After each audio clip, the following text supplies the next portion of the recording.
jQuery also allows us to create custom events for DOM elements as well as internally defined objects. These events work just like the system-generated events such as click, mouse down, or double-click. The browser will handle notification of almost every user interaction we can think of. There are some times, however, when we want notification of some very specialized interaction. In those cases, we can create our own custom event.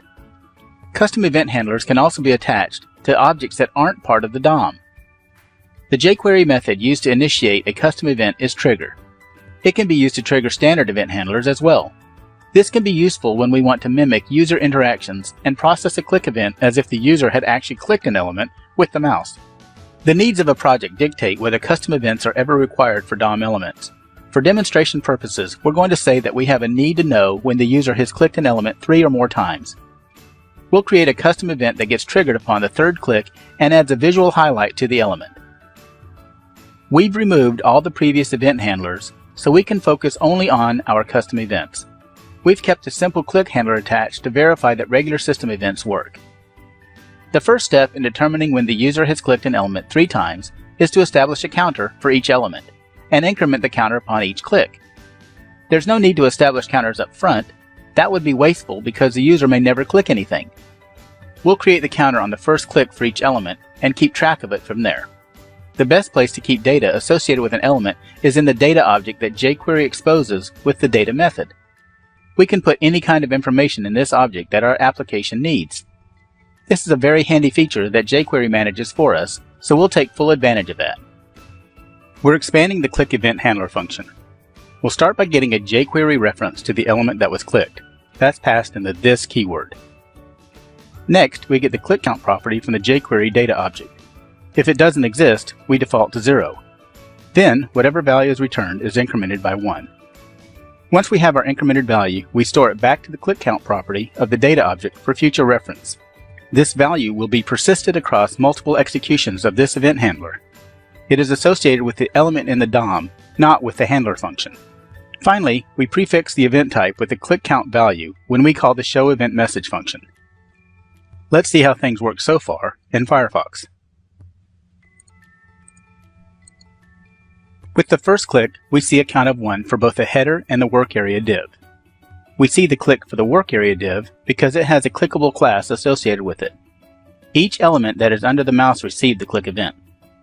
When we click the button, that was the first click for that element, but the second click for the div. We see that our counter is incremented properly.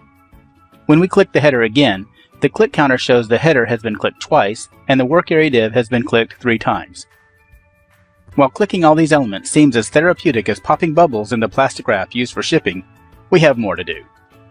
With our counter in place, we need to trigger an event when the click counter reaches 3. This conditional statement simply triggers a click 3 event when the click count value is 3. What is the click 3 event? It's a custom event that we've made up. When we use the jQuery trigger method, the click 3 event is initiated for the same element that was originally clicked. What is the nature of the click 3 event? What does it mean? How does the browser know what to do with it? The nature of the event is no different than a standard system-generated event. It has the same structure and basic properties of any other event. What it means is totally up to us. All we have to do is write an event handler to make use of it. The browser doesn't need to do anything special for this event and treats it just like any other event in the system. Let's attach a handler for it now. We're using the on method to attach a click3 event handler just like we did with the click event. It will accept an event parameter just like any regular event type. The first thing we do is stop propagation of this event. Why? Because we don't want to process the event for more elements than the one that was originally clicked.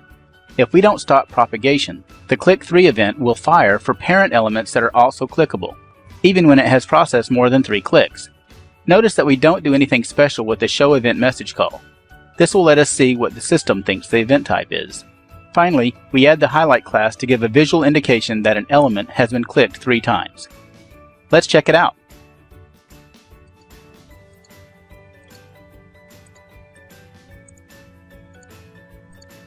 Once we have 3 clicks on a given element, it will be highlighted in yellow. Look closely at the message area. Notice that the first element to receive 3 clicks was the work area div. Why didn't the entire div turn yellow? The answer lies in how we've defined our CSS rules. The highlight color of yellow is specified in the background color property. The gradient background of the div is specified in the background image property. The order of CSS precedence places a higher priority on the background image than on the background color. This means our work area div will never show the yellow highlight.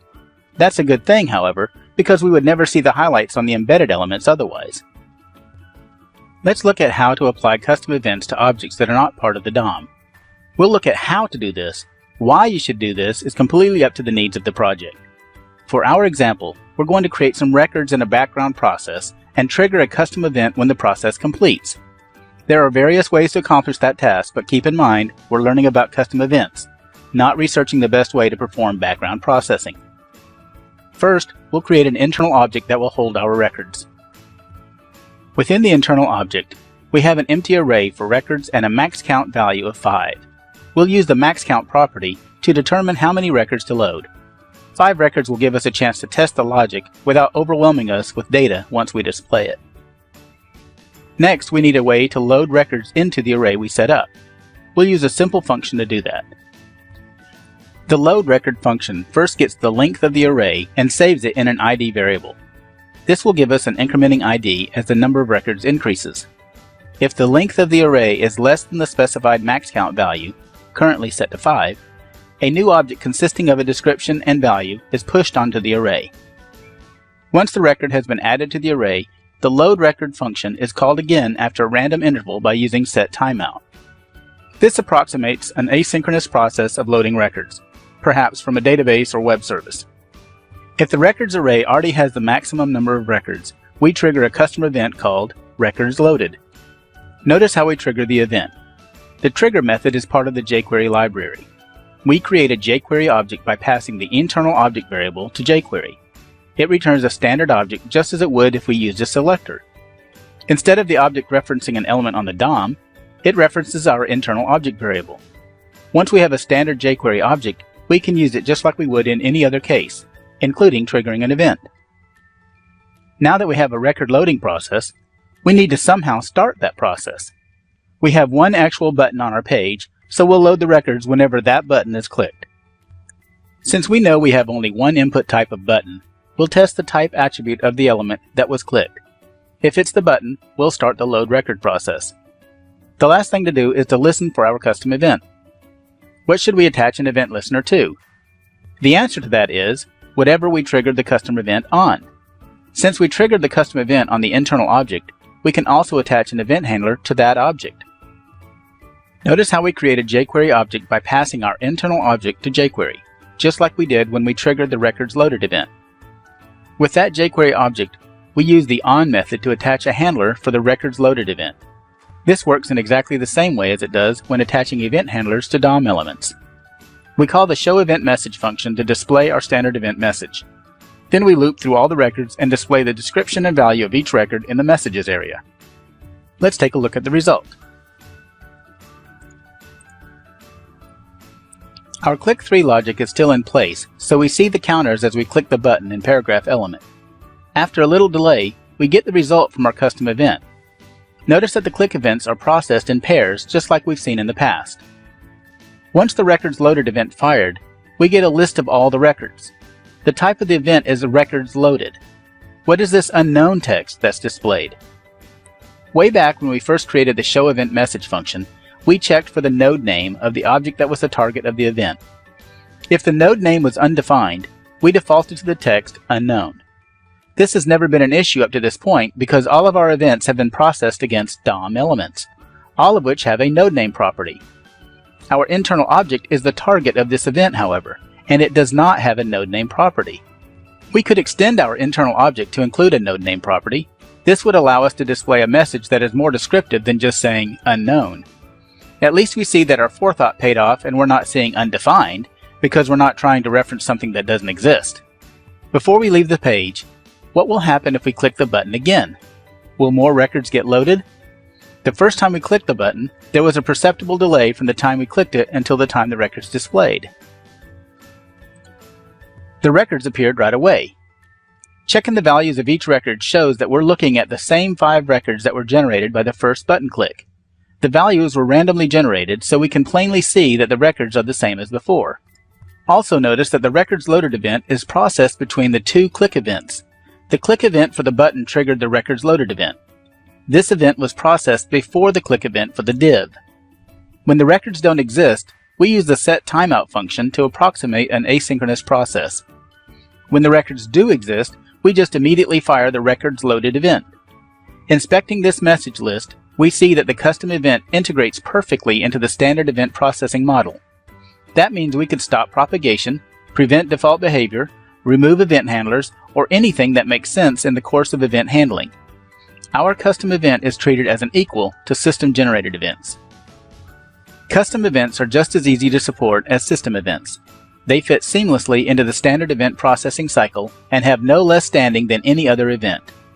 We can attach event handlers to objects that are stored in memory just as we can to objects that are within the DOM. In our example, we used an object that had scope only to our sample page. We could have just as easily used an object defined in the global scope. This would have allowed other libraries or dynamically loaded pages to receive notification of our custom event. Next, we'll learn how to pass parameters with our events.